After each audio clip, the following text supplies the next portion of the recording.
My name is Billy Bob Harris, and on this show we have successful guests. And wow, do we have one today. Author Sandra Brown.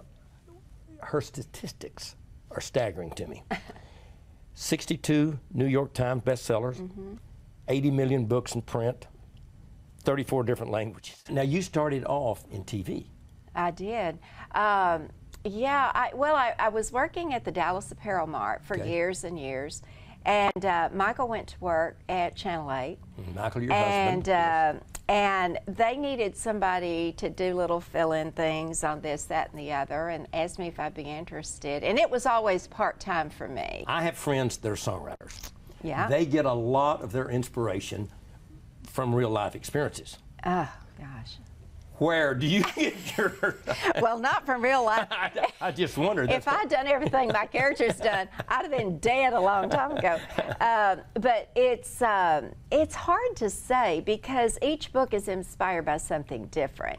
It can be something that I see on television or read in a magazine or pick up here and there, you know, in the news, or it can be a current topic, you know, a controversial issue that's going on.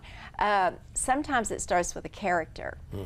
Somebody just comes into my brain and won't leave me alone until I give them a story. So it sounds like I'm nuts, I know, and probably a little bit of that is true, but the idea is really, it's hard to pinpoint exactly, because I may get an idea that doesn't want to be a book, and there's a difference.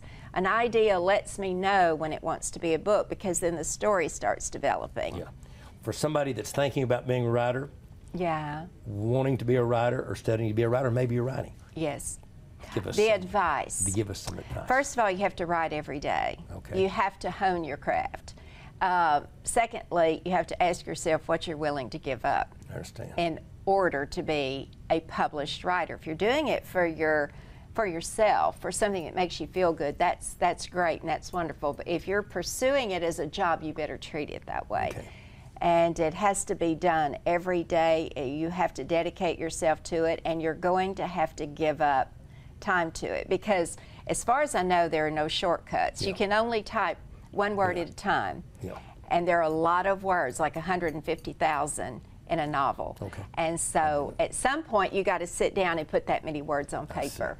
With all your success, we know there's going to be a lot more coming. And we really appreciate you coming, taking off your time and sitting here with us today. It's been so much fun to see. Thank you for having me. Glad to see you.